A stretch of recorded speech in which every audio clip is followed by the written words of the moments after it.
పిత పుత్ర పవిత్రాత్మ నామమున ఆమేన్. తొలి అపోస్తలుడు, మత్స్యకారుడు, వేదసాక్షి, మత్స్యకారుల పాలకాపునీతుడు మరియు సున్నిత స్వభావుడు, అపోహాలు గిట్టనివాడు, స్నేహశీలి, సులభమైన సాత్వికుడు, నమ్మకపాత్రుడు, దయాద్రయావృతేయుడు పునీత ఆంద్రేయ గారు రస్సెల్ స్కెట్లన్ పాలకా పునీతుడు. కొందరు స్వయంగా తమ తెలివితేటలను గుర్తింపబడతారు, వారికేం బాధ లేదు. మరికొందరేమో ప్రముఖ వ్యక్తుల కుమారుడు, కుమార్తె లేక ఏదొక బంధువుగానో గుర్తింపబడతారు. ఇటువంటి వారికి కోవాకు చెందిన వారే అపోస్తలైన ఆంద్రేయ. వీరిని సీమోను లేదా పేతురు సోదరుడు అని సువార్తలో పేర్కొనబడింది. సువార్తలో వీరి పేరు సరిగ్గా 12 సార్లు ప్రస్తావించబడింది. అయితే దాదాపు అన్ని సార్లు సీమోను పేతురు సోదరుడు అని వ్రాసి ఉంది. ఆంద్రేయ పేతురుడు ఏక గర్భజనితులు, కానీ ఎవరు అన్న ఎవరు తమ్ముడో తెలియదు. ఆంద్రేయ మొదటి అపోస్తలుడు, కానీ యేసు పేతురికే పెద్దరికం కట్టబెట్టారు. బైబిల్ గ్రంథంలోని క్రొత్త నిబంధనలో ఆంద్రేయ గురించి 7 సంగతులున్నాయి. యోహాను తన సువార్తలోని మొదటి అధ్యాయంలో ఆంద్రేయ తొలుత బాప్తిస్మ యోహాను అనుచరుడని, ఆ తరువాత తనంతట తానే యేసును వెతుక్కుంటూ వచ్చారని వ్రాసి ఉంది. అవును, యేసు మెస్సయ్య లేక విమోచకుడా అని తెలుసుకోవడానికి వెంటనే యేసును విశ్వసించాడు. ఆయనకు ప్రియ శిష్యుడయ్యాడు. అలాగే సోదరుడైన పేతురుతో చెప్పడానికి పరుగున వెళుతాడు. మత్తాయి, మార్కులో వ్రాసిన ప్రకారమైతే పేతురు, యాకోబు, యోహానులతో పాటు ఆంద్రేయ కూడా గలిలయ సముద్రంలో చేపలు పడుతూ ఉండగా యేసు అద్భుతం వల్ల వారి వల పగిలిపోయే చేపలు పడతాయి. ఈ సందర్భంలోనే వారిని తన శిష్యులుగా చేరమని యేసు ఆహ్వానించినట్లయింది. శిష్యుగణంలో ఆంద్రేయ ప్రథముడే. అయినా అపోస్తలుల పేరులో ఆంద్రేయ గారి పేరు ప్రస్తావనలో 4వదిగా ఉంటుంది. యేసు కొండ మీద ప్రసంగం సందర్భంలో స్త్రీలు, పిల్లలు, అంతేకాక 5,000 మంది ప్రజానికానికి సాయంత్రం అయ్యే సమయంలో తిరిగి వారి ఇళ్లకు చేరాలంటే చీకటి పడుతుంది. పైగా ఉదయం నుంచి బోధన వింటున్నారు, అలసి ఆకలి కొని ఉన్నారు. వారికి భోజనాలు పెట్టమని యేసు కోరినప్పుడు సాధ్యపడినట్లు శిష్యులు మిన్నుకుండిపోయారు. కానీ యేసుపై వారి అద్భుత శక్తిపై నమ్మకాన్ని ఆంద్రేయ మాత్రం ఆ జనగుంపులోకి వెళ్ళి 5 బార్ల రొట్టెలను 2 చేపలను కలిగి ఉన్న ఆ బాలుని తీసుకుని వచ్చి యేసు ముందు ఉంచారు. తన గురుభక్తిని చాటారు. యేసు వాటిని వృద్ధి చేసి అచ్చటి ప్రజలందరికీ ఆహారం పెట్టినట్లు గొప్ప అద్భుతానికి కారకుడయ్యాడు ఆంద్రేయ గారు. ఆంద్రేయ వ్యక్తిత్వం గురించి తెలుసుకోవడానికి మరో ఉదాహరణ చూద్దాం. యేసును నిర్బంధించి సిలువ వేయడానికి కొంచెం ముందు యేసుతో మాట్లాడతామని కొందరు గ్రీకులు వచ్చి ఫిలిప్పును అభ్యర్థించారు.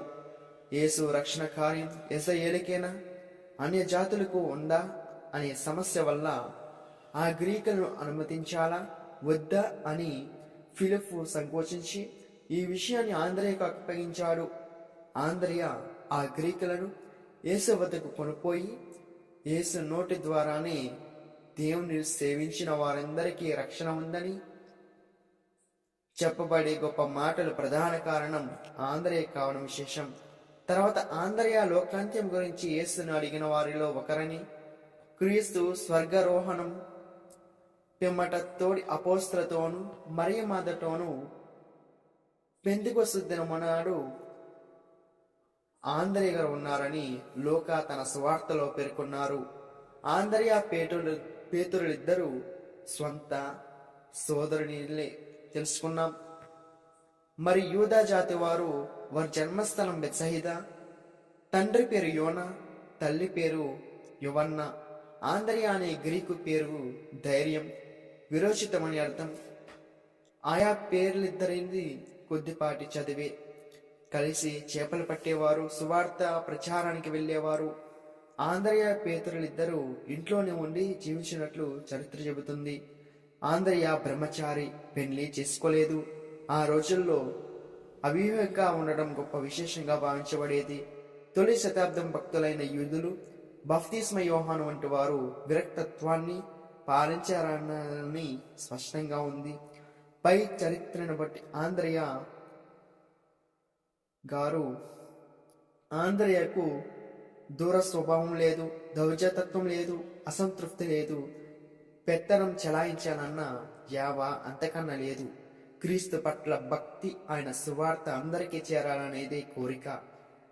పెంతెకొస్తు తర్వాత ఆంద్రయ ఏమైనట్టు?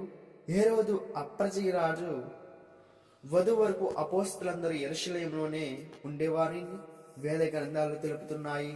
అయితే క్రీస్తు శకం 42 లేక 43లో పేతురు కారారంగంగా నుండి తప్పించుకుపోయిన తర్వాత దాదాపు 27 సంవత్సరాలు దాటాక తమ వేద సాక్షి మరణం పొందే వరకు సువార్త పరిచర్యాన్ని కొనసాగించారు. నేటి బోర్దన్, సౌదీ అరేబియా, లెజరన్, టర్క్ దేశాల్లో, ఇంకా యూదులు అధికంగా ఉండే అరమైక్ భాషల్లో మాట్లాడే ప్రాంతాల్లో శ్రీసభ అభివృద్ధి పొందినట్లు యేసు మాట్లాడింది అరబిక్ భాష అయినా, యేసు పునరుత్థానం తర్వాత ఆంద్రయ గారు పశ్చిమ ఆసియా, మైనర్ ప్రాంతాల్లో సువార్త బోధించారు. పునీత స్టాచినా గారికి జైజాంతియా పట్టణంలో పీఠాధిపతిగా నియమించిన తర్వాత వీరు పశ్చిమ దిశగా మసిడోనియాకు, గ్రీస్, ఎఫిరన్, నైతిక దేశాలకు సువార్త ప్రచారానికి వెళ్లారు. ఫలవంతమైన సువార్త సేవల అనంతరం నీరో చక్రవర్తి కాలంలో వీరు వేదసాక్షిగా సుమారు 70 సంవత్సరాల పట్రన్ అనే చోట శిలువ మరణం పొందారు. అయితే యేసు వలె శిలువపై మేకులతో కొట్టబడక తాళ్లతో బంధించి శిలువ వేయబడ్డారు. శిలువపై వెంటనే మరణించకుండా యేసు కోసం శిలువపై దీర్ఘకాలం శ్రమలు అనుభవించేందుకు కోరుకున్నారు. వీరి శిలువ ఆంగ్ల అక్షరంలో ఎక్స్ ఆకారం వలె ప్రత్యేక రీతిలో ఉంటుంది. అందుకే ఎక్స్ ఆకారం శిలువకు పునీత ఆంద్రయ. What happened to Andrew the Apostle, the first called and brother of Peter? After Pentecost, the early church writers such as Origen state that Andrew traveled north to the shores of the Black Sea and further into ancient Scythia. Today, Andrew is a patron saint of Georgia, Ukraine and Russia. He is even stated to have set up the first church in Byzantium, which would eventually become Constantinople, and to this day all patriarchs of Constantinople are considered Andrew's successors. His eventual martyrdom would occur in Patras in Greece, where it is said he converted the wife and brother of the city's Roman proconsul. He would be sentenced to death, and he requested a crux decussata, or X-shaped cross, as just like his brother, he felt unworthy of the same exact death as Jesus. Witnesses say he preached for 2 days from the cross before dying in around 60 AD. యువతి యువతులకు పాలకాపునీతులుగా శ్రీ సభ ఏర్పాటు చేసింది.